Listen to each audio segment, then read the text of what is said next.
అది 175కి 175 అది ఎట్లా కొడతారని. మేము 170 మేము సొంతగానే వెళ్తున్నాం పోటీకి. ఎట్లా కొట్టేది? ప్రజలు ఉన్నారు, మమ్మల్ని ప్రజలు నమ్ముకొని, జగన్మోహన్ రెడ్డిని ప్రజలు నమ్ముకొని ఉన్నారు. ఇప్పుడు టీడీపీ వాళ్ళు మా బలం ప్రజలేనండి, ఎవ్వడో కాదు. మాకు మీడియా కాదు, ఇంకొకరు కాదు, ఇంకొక సర్వే కాదు, ఇంకో సర్వే కాదు. మా బలం ప్రజలు.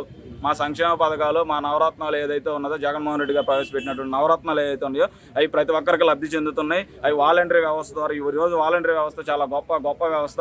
ఈరోజు ఆ వ్యవస్థ ద్వారా ప్రతి ఒక్కరికి ఇంటికి వెళ్ళి ప్రతి ఒక్క పథకం అందుతుంది. రేపు ఆ 175 నియోజకవర్గాలు ఏదైతే మేము అవి గెలవబోతున్నాం. అయితే ఇప్పుడు చంద్రబాబు నాయుడు ఆంధ్రప్రదేశ్లో కూడా ఫ్రీ బస్ అంటున్నాడు.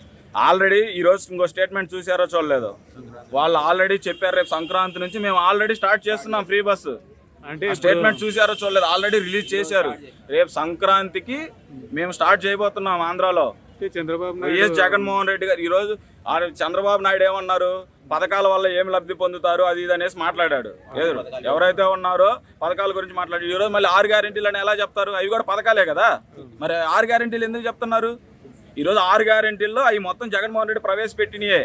ఆల్రెడీ రేపు ఫ్రీ బస్ అన్నారు. రేపు జనవరి నుంచి మేము స్టార్ట్ చేయబోతున్నాం. సంక్రాంతి మేము స్టార్ట్ జగన్మోహన్ రెడ్డి ఈరోజు ఆల్రెడీ స్టేట్మెంట్ ఇచ్చారు. రేపు సంక్రాంతికి జగన్మోహన్ రెడ్డి స్టార్ట్ చేయబోతున్నారు.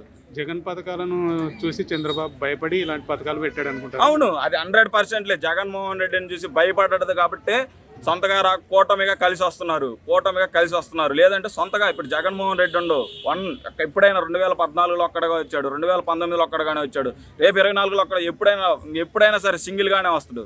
వాళ్ళకి వచ్చే దమ్ముంటే రమ్మానండి.